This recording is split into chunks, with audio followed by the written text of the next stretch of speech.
28 फरवरी 2019 ये दिन ना ही कोई भारतीय भूला है और ना ही कभी भूल सकता है।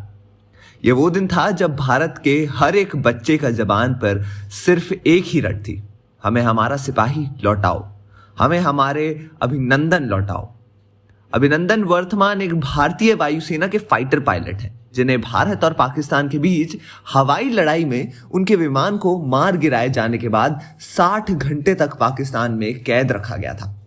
27 फरवरी 2019 को अभिनंदन ने अपने MiG-21 लड़ाकू विमान से पाकिस्तान के एडवांस्ड F-16 लड़ाकू विमान को मार गिराया था। यह कोई मामूली घटना नहीं थी, क्योंकि F-16 एक एडवांस किस्म का लड़ाकू विमान है, जबकि MiG-21 कई मुद्दों पर आलोचनाओं का शिकार होता रहा है। F-16 एक बहुत ही एडवांस लेवल का फाइटर प्लेन है, जिसका मुकाबला करना कोई आसान बात नहीं है, लेकिन हमारे जाबाज विंग कमांडर अभिनंदन ने ये कर दिखाया। पाकिस्तान के पास लड़ाकू विमान तो था, लेकिन शायद ही कोई हमारे जैसे सिपाही नहीं थे।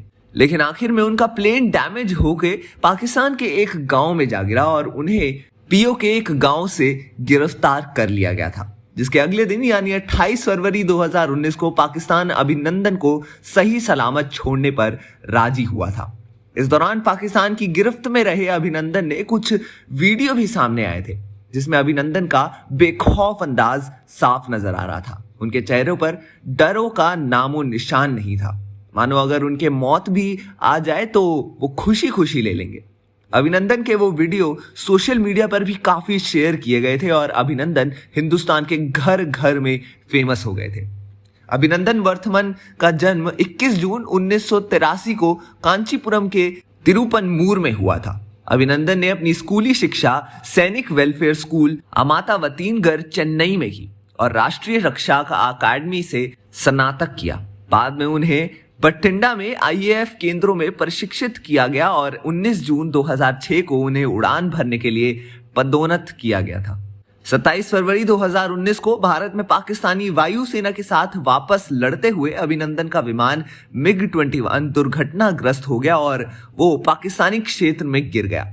अपने यान को मार गिराने से कुछ ही सेकंड पहले उन्होंने अमेरिका निर्मित एक पाकिस्तानी F-16 को मार गिराया। जैसे ही वो अपने पैराशूट से नीचे गिरे, वो कंफ्यूज हो गए और उन्हें लगा कि वो इंडिया में ही गिरे हैं। अनहोनी से एक लड़के से उन्होंने पूछा कि क्या वो भारत में है, और लड़के ने पुष्टि में उत्तर दिया। अपने आसपास के लोगों को वेशभूषा देख के और लोगों की भाषा सुनकर वो समझ गए ये भारत तो नहीं है, और वो समझ गए कि वो पाकिस्तान में जा गिरे हैं। लोगों को डराने के लिए अभिनंदन ने हवा में गोली चलाई, लेकिन भीड़ और उग्र हो गई और फिर से उसे पीटना शुरू कर दिया। इसके बाद उन्होंने हवा में एक और गोली चलाई, लेकिन पिस्तौल ले जा रहे आम लोगों में से एक ने उनके घुटने पर वार कर दिया।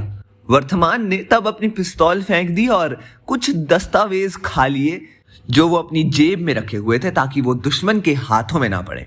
लोगों ने उन्हें खूब मारा, जितना वो मार सकते हैं, और अपनी भाषा में उन्हें खूब गालियां भी दी, लेकिन अभिनंदन कुछ ना कर सके। वहां उनके साथ बहुत बुरा व्यवहार हुआ।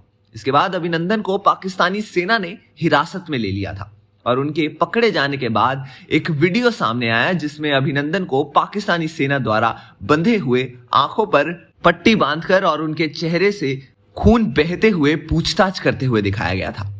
इतनी प्रताड़ना के बाद भी उन्होंने भारत के बारे में कोई जानकारी लीक नहीं की। इतनी मार खाने के बाद भी अभिनंदन ने कुछ भी नहीं बोला और इंडिया की कोई भी सिक्योरिटी डिटेल्स लीक नहीं होने दी। पूरे भारत ने अभिनंदन के लिए प्रार्थना की और भारत सरकार ने पाकिस्तान से भारतीय विंग कमांडर की तत्काल सुरक्षित वापसी के लिए कहा।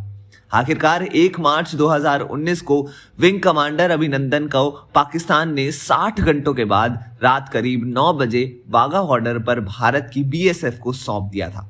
इस पूरे घटनाक्रम को देश ने टीवी पर लाइव देखा था। भारत आने के बाद अभिनंदन का मेडिकल चेकअप कराया गया था, जिसमें उन्हें यातनाएं दिए जाने की बात सामने आई थी। विंग कमांडर अभिनंदन को छोड़ने का ऐलान करते हुए पाकिस्तान के प्रधानमंत्री इमरान खान ने सदन में इसको पाकिस्तान का दोस्ताना रवैया बताया था, जबकि हकीकत इसके काफी उलट थी।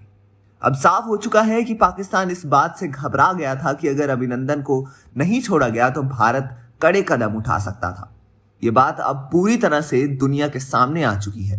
पाकिस्तान की संसद में पाकिस्तान के पूर्व विदेशी मंत्री ख्वाजा मोहम्मद आसिफ ने भारत से डर का खुलासा करते हुए कहा है कि भारत के खौफ के कारण पिछले साल विंग कमांडर अभिनंदन वर्धमान की रिहाई हुई थी।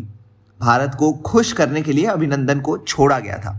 वहीं पाकिस्तान असेंबली के पूर्व स्पीकर अयाज सादिक ने कहा, उस समय पाकिस्तान को डर था कि कहीं भारत उस पर हमला ना कर दे। भारत के हमले की आशंका से उस समय पाकिस्तान के सेना प्रमुख कमर जावेद बाजवा के पैर कांप रहे थे और चेहरे पर पसीना आ रहा था। बाजवा को भारत के हमले का डर सता रहा था। बालाकोट एयर स्ट्राइक के बाद विंग कमांडर वर्धमान देश के लिए एक हीरो बन गए। उनकी पहचान एक ऐसे जाबाज फौजी के रूप में है जिसने पाकिस्तान की यातनाएं तो सही लेकिन अपना मुंह नहीं खोला। जिस वक्त उनको गिरफ्तार कर बेस कैंप लाया गया और उनसे सवालत किए गए, उस वक्त उनके द्वारा कहा गया एक जवाब भारतीयों की जुबान पर चढ़ गया। उन्होंने पाकिस्तान सेना के अधिकारी को कहा था, sorry, I am not suppose to tell you anything.